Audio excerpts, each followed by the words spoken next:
Arrest of Viverne, up and long Corsan, on Ecles Cumb sooth the Werne. Van west be Wherle, eft sooth be Wherle. There up overveld on the richt lang Mere, on thonne Sidling way.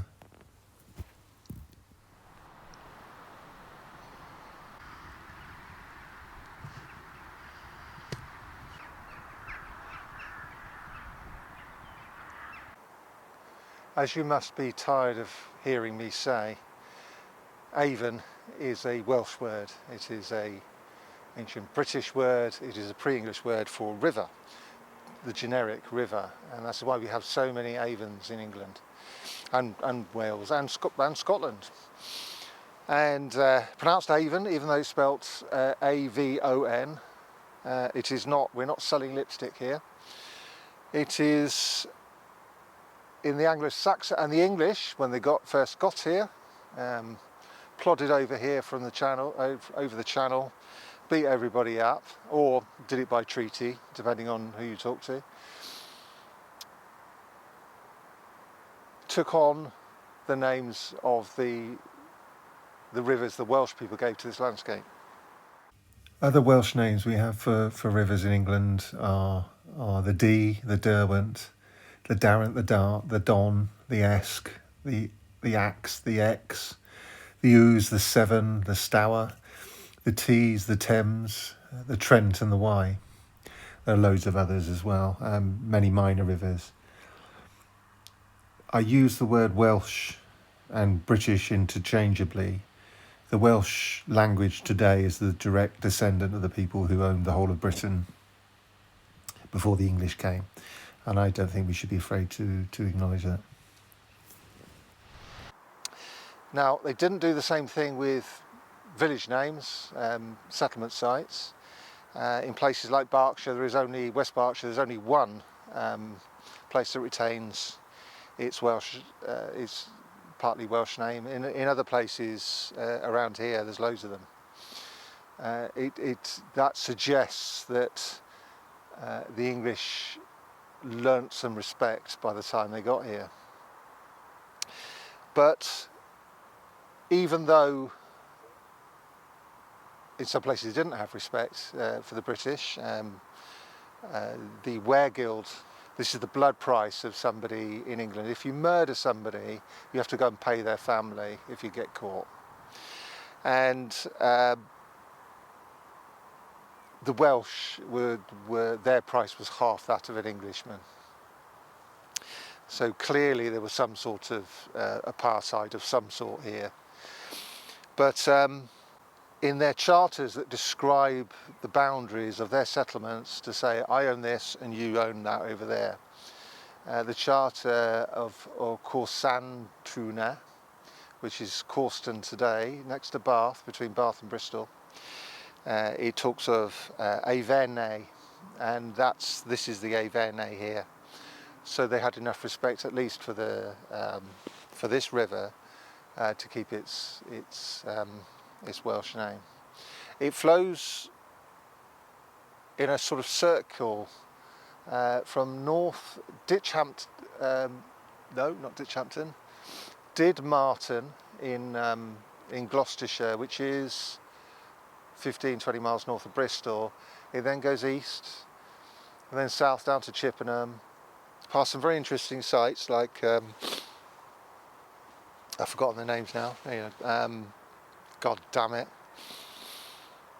And then heads south to Chippenham, and then heads west again to Bath, and then west to Bristol. So it does go a massive circle, but it's been very important to this area. It is mills have been built along it. It acts as a boundary. Things have been shipped up and down it. It is important to the city of Bristol as one of the big cities for trade, some trade of which was rather dodgy, as you might imagine. And incidentally, the history of slavery in Bristol goes way back, much before the modern period. When the slavery of Africans took place, it was happening in the Anglo-Saxon period. A priest called Wulfstan, and that's an Anglo-Saxon name, went around haranguing people to stop slavery in Bristol. So it's been going on, that battle has been going on for a long time. We went through a hiatus and then came back again after the English Civil War. But yes, this is the Avon, and it's named in the charter of Corsan. The boundary leaves the Avon and heads up what's called the Corsan, from which Corston gets his name. It's now called the River Corston today. In the Anglo-Saxon period it was called the Corsan, and it follows that as the first stage of its boundary charter.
New barn now, and last time I came up there a barn owl was coming out to do a spot of hunting, so if I'm lucky it's around about 3 o'clock now, midwinter. He might come out. I'm be very pleased if he does.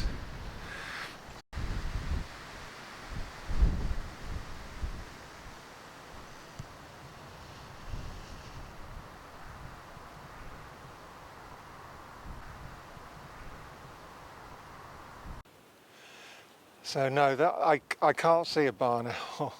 I think I heard one though. I can distinguish between some predatory birds, and I think that was probably an owl. I think he's in there, but he's not coming out to have a look, which is a shame because I was pretending to be a great big mouse, to try and draw him out. Anyway, this is the end of my walk. I'm shattered. It's really quite hard walking uphill with, in massive amounts of mud.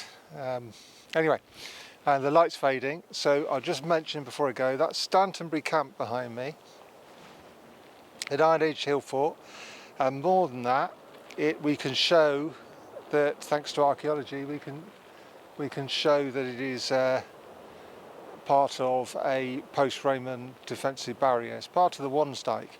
And in this charter, the Wadnes ditch is mentioned. That's incidentally how we know that the east and the west parts were thought of as the same by the Old English, because there's like a 30-mile gap between the two dikes, yet the charters at both ends talk about Wodeness ditch, the same formulation, and don't talk about it in the middle bits. So it's one of those wonders that the people that came before us knew what, knew they were on a straight line with somebody miles away. But anyway, to me, what's interesting strategically is why the Wansdyke goes through Stantonbury, and then heads off to the university, Bath Spa University, but misses out, doesn't follow this ridge behind me. It goes along the ground below the ridge, which I've answered before why I think that is. It doesn't take a full advantage. If you're a commanding officer, you want to have your troops on top of the hill or just below the ridge facing the enemy, right? So that you can take advantage of the height, good intelligence, you're able to see what the enemy is up to because you're higher than them. Plus you've got loads of advantages for fighting, forcing your opponent to fight uphill. Yet the Wansdyke goes below the hill on the other side. There was a greater strategic advantage for having straight lines between these hill forts, Stantonbury and the next one, which I've forgotten about. They go in straight lines, and those lines are line of sight. So it was more important than from each station, each defensive little castle, they're able to see each other. And that meant if there were marauding forces, you can come at them from both sides. You can communicate really well, smoke signals, waving flags, whatever, and then get down there as quickly as you can. So it wasn't like the First World War trenches. It was something that's much more strategic than tactical. Another interesting thing, I'm going to go there on the next walk, so don't want to use up all my ammunition. I will mention though, its real name is not Stantonbury, though that is one of its names. The charter calls it Merces Burh, and another parish nearby, next to it, is called Marksbury. So we've got another case where a village is named after or has the real name of a fort, an Iron Age fort, or certainly the original Old English name, yet not have that fort in its parish, which is quite nice for people like me. Anyway, we'll do that another time. I'm knackered, I'm off. See you on the next one. Comment, subscribe, ta-ra for now.